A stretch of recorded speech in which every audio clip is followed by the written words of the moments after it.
So let me explain to y'all what's going on. I promised a friend of mine that I would join him at I guess, a men's gathering type thing. First of all, we met at this spot. Second of all, it's hot, but I was willing to understand where a man is coming from the heart. I went just like this. I told him I was fresh out of work, um, and I wasn't gonna be in my work shirt because it was just too damn hot. They were like, "Come as you will." I pull up, and let me explain to you how these things go. Some of these people have been through some things that I couldn't even imagine. You know what I'm saying? It wasn't a long. I wasn't there long because one, I'm tired. I've been up since 3:30, 4 o'clock this morning, so I'm tired. But I want to hear a couple of people, and one man in particular. His name is James Coffee. Said something that just hit home, and he said to me, he says, "What is your biggest fear?" And I was like, I didn't know he was talking to me at first, right? So I'm just like, I don't know what this dude is on. He was like, "No, what is your biggest fear?" And he goes, "It's nothing but all men here. It's all grown up stuff. So no need to be afraid of what you're gonna say. It's gonna get back to anybody." I'm like, "Oh, I don't care if it got back to anybody anyway. You know, I'm me." And he asked me, "What is your biggest fear?" And I said, "My biggest fear is dying alone. It's my biggest fear. My biggest fear is not being loved correctly and dying alone." And when I said it, I felt the tears starting to drop down my face, and I was just like, "Oh no, no, no, no, no, no." But it was okay because my biggest fear, once the man actually got it out, I'm afraid to not be loved. And what I mean by love correctly means like love with no worries. I've been through a lot in my life, and I'll share this with y'all openly. I think the pain of losing my great grandparents, losing my aunts, losing my uncles, like the ones that really held me down, and losing my granddaughter was like the eyes losing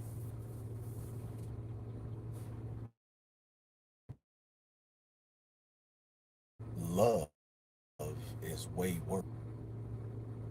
And then I was like, wow, I always sit and I all right. Instead of what I don't ever look at is what I've done wrong.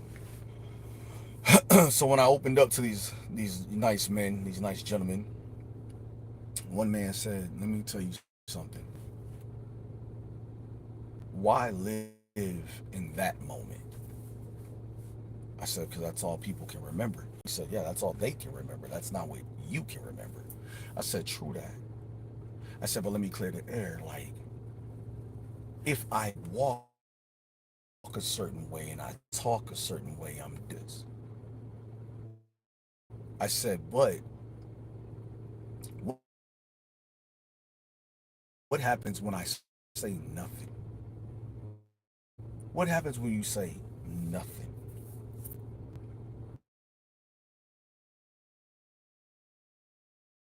What's bothering you?" I say, "Sometimes you don't say anything and it fixes itself." He says, "No, you band-aid fix it." I said, "No, you fix it'll fix itself. Because either A, you won't discuss it any longer, or B, it'll just go away, or C, it may come back later and you're forced to deal with it." Now, mind you, most Some of these guys been in prison, all this stuff. I ain't like we ain't got nothing in common. You know what I'm saying? He said to find out more about me. I don't know why. He was just itching. And he says, "Yo, where you from?" So I'm from upstate New York. That explains it. Like, all right, what that mean, my boy? Like, you know what I'm saying? He says most people from East Coast hide what's bothering them very well.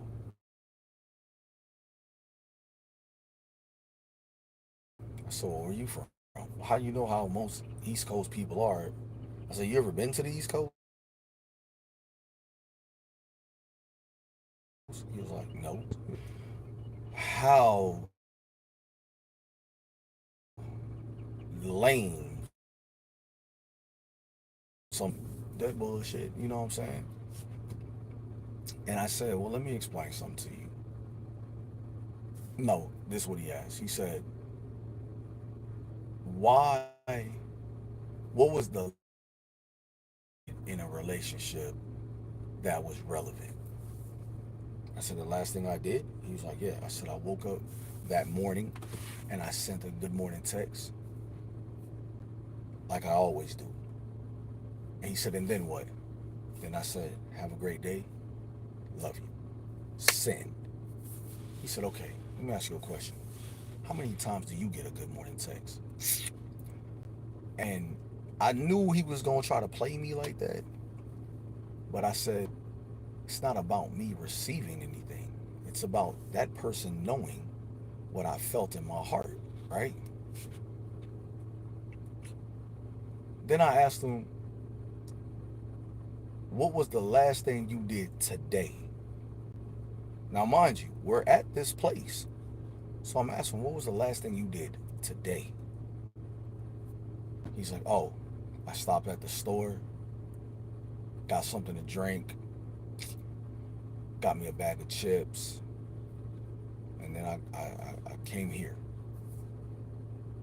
I said, you just lied to me. Your last thing you just did was talk to me. So far, your last thing you did was talk to me. And the guy that's running it looked at him and started like, you know how you get a grin on your face, like, oh, you finally got somebody that's on your level. Let me explain. I don't play tit for tat with people. I don't do petty things like that. And then we began to discuss how far can a relationship go? I said a relationship can go as far as you want it to. I have my relationship with God versus my relationship with a woman. My relationship with God is a spiritual one. So when I'm talking with God about what I'm going through, like it's kind of weird because like you're telling God what you're going through, but you know he already knows, right?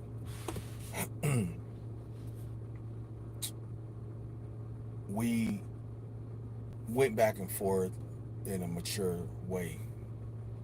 We dialogue. He said, you ever want to get married? I said, absolutely.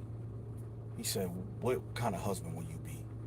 I said, I'll be a provider, a protector, and a listener. He was like, why that last one? I said, because that last one is more important than the other two.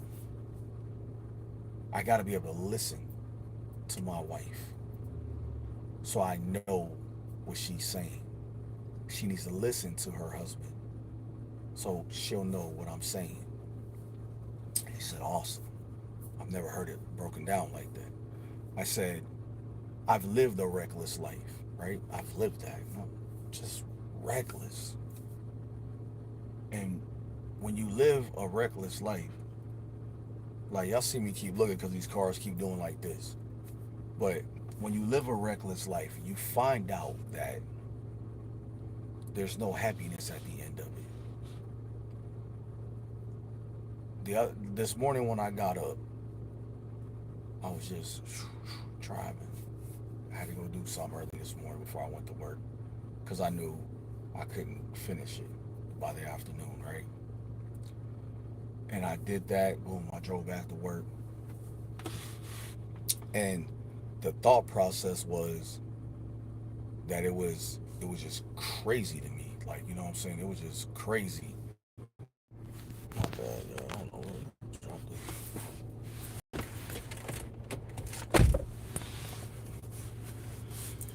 So I ended up saying when I got to work, like, wow, you can really make it from this point to this point in this much time.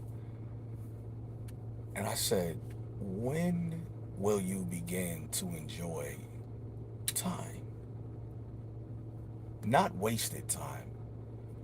I read once that somebody put wasted too many years.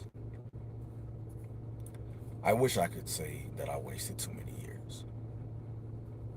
I learned throughout those years that good, bad, or the other, you tough out what you want, right? I say that to say this. Everybody doesn't know your story,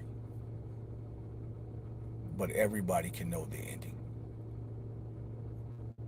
And that's what's crazy to me. Like, everybody don't want to know your story. They just want to know the ending. I lost friends, right? I'm going to tell y'all this story. I lost a friend because of disloyalty. And I knew I was going to lose him as a friend because the moment you cross any boundaries with me, I will just wash my hands, right? Kept trying to come back and befriend me, befriend me. I was like, nah, I'm good. God said, yo, let it go. You got to let that one go. And it's crazy because as I let him go as a friend, I realized he never had my best interest at heart. And you find yourself in a relationship of spaces of who wants to love you and be around you when you're just no longer the rapper, the thug, the person in the street. You're just a regular 9 to 5 person, or in my case, 5 to 5, 5 to 10, whatever it requires.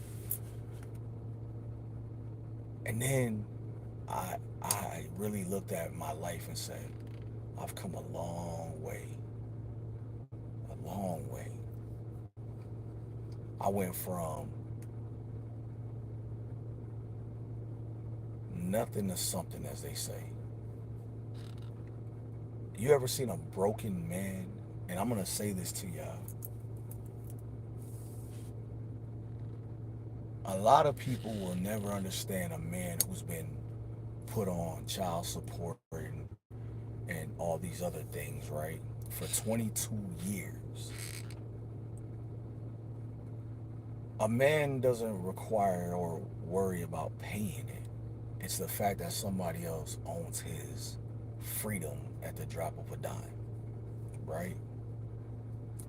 I have some friends right now who are on it, and they looked at me and they always ask me, they said, man, you never got depressed when you saw your paycheck? I was like, yep.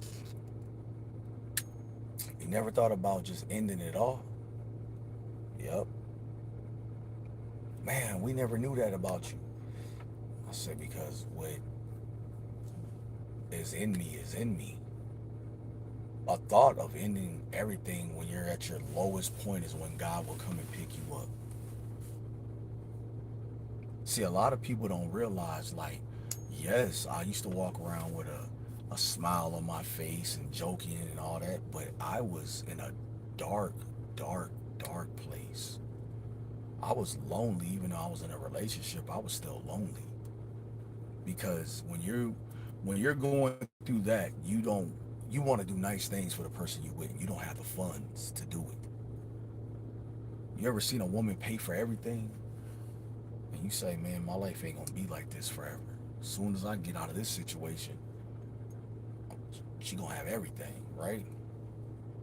But until you get to that point, you're broken, you're sad, you'll cry.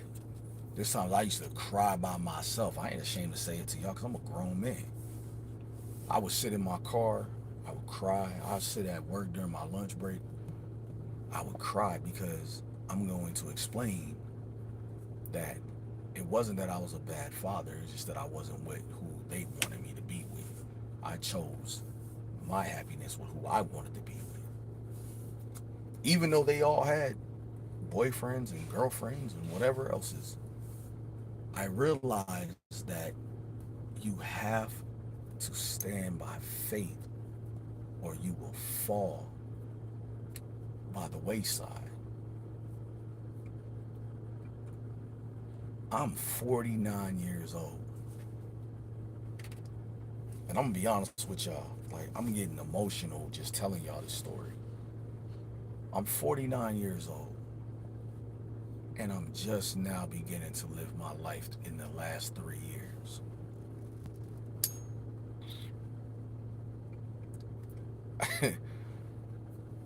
3 years, I went on a vacation with no problem. Like, yo, I can afford this shit. I flew to New York to go see my father. I took the longest flight ever. I don't know why I listened to my sister, but I took the longest flight ever. I came home and I was a different person because I knew what I wanted out of life at that moment. I'm 49. I just barely brought my first car. I'm talking off the showcase floor bought.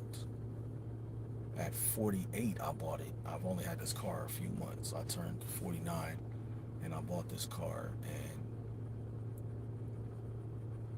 I was proud of me for once. I wasn't the rapper on stage. I wasn't the bus driver at work. I wasn't the producer. I wasn't the basketball player. I wasn't even dad. I wasn't honey. I wasn't babe. None of that shit. I was just me for a little while. I had finally accomplished a goal of my own, on my own. But the crazy part is, even though I accomplished it on my own, I wanted to share it.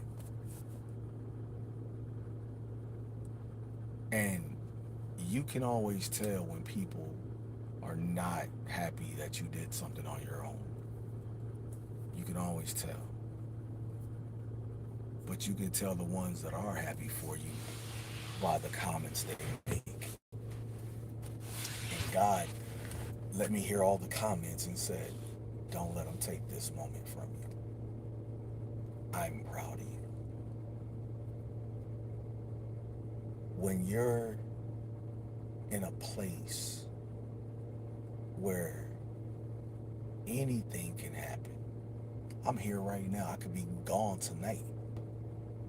You have to live in this moment right now. I got a lot of friends who say, man, I just want to be happy.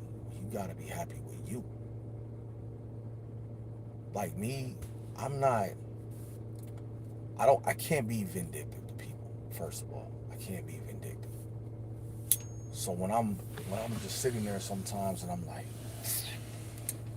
I just want to do this, this, and this.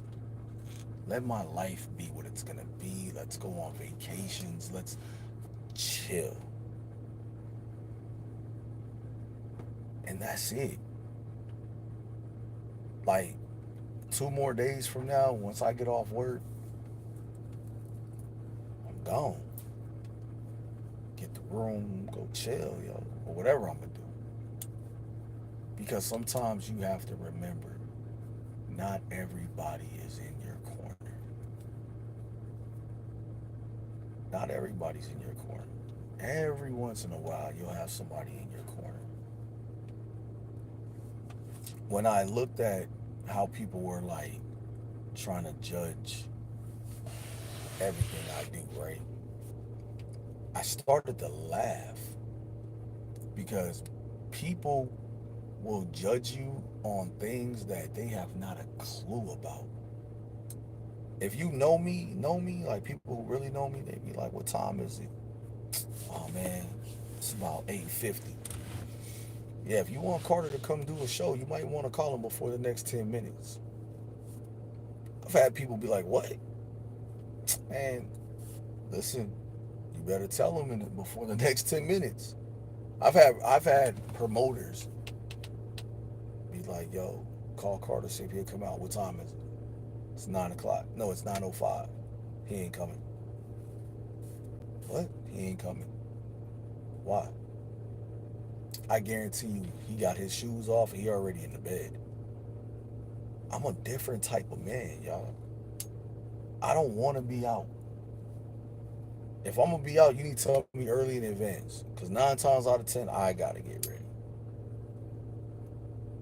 Shorty gotta get ready. Everybody gotta get ready.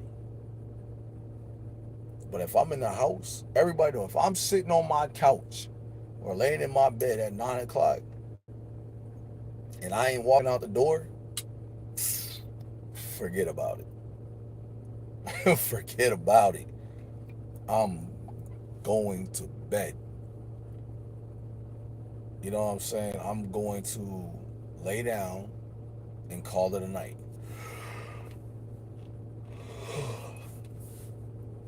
But that's who I am as a man. I'm not afraid to say that. I'm not going to change that for nobody. Been I've been on the same bed schedule since I was a baby. And I'm not afraid to say that. Now, I'm gonna say this and I'm gonna go to some other topic. The man said, what's the most beautiful thing that's ever happened to you? And don't say your kids in your life. I said, other than receiving Jesus Christ as my Lord and Savior when I was a child. He was like, yeah. I said, you want to know the most beautiful feeling I've ever had is laying my head on my girl's stomach and she just rubbed my head at the time. That was the most beautiful thing because for a moment, a man can be vulnerable and feel like somebody's trying to protect his emotions. And I was like, I'm like, that's it. I'm so simple, y'all. Simple. Like I'm simple. I don't need attention from the world. I've already had that. I've already had that. I don't need this and that. I've already had this and that. What I need is peace, loyalty, love. That's it. All that other stuff I done already had. That's why it doesn't affect me the way it used to. Like, oh man, you Carter the boss, dog. You supposed to be on stages. You supposed to do yeah, cool, whatever. I'm a regular person. And at the end of the day, when you're a regular person, you just want to do regular things. You want to enjoy regular life. You don't got time to hate people and be miserable. You just want to live a regular life. If I can get 3 weeks of peace and harmony, I'm getting married after that. Because that means we figured it out. 3 weeks of peace and harmony, boy, I'm going to have Mrs. Carter on my arm. You know what I'm saying? Just 3 weeks of peace and harmony. Just, how are you doing? Good. How are you doing? Great. Hey, let's plant some plants. I'm so I'm so different. You know, sometimes I used to think like when I was rapping, right? And I was cold. I'm still cold at it. Don't get it twisted. But when I would work on an album, I'd be like, yo, I can't wait to perform this song. I got a song called "If You Didn't F with Me Then, Don't F with Me Now," right? And it was like, yo, this song, this is it. Because that song told the story of how I was feeling. Like it tells you like now that I'm on, everybody want to come around with their hands out. F that, y'all people can't get it. I did it on my own. Now y'all all in my zone. Haters get out of my face. I'm doing it my way. Nothing you can say can stop me, man. I'm killing this game. I'm feeling no shame. If You know what I'm saying?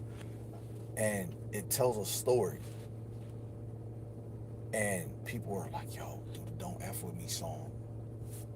Right?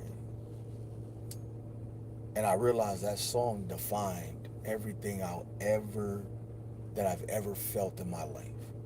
Every feeling, that song defined it right then and there. And people were like, yo, that song is crazy. Yeah, that's cool, but listen to the words. I don't know any other way to express myself other than to do it through music. I'm talented in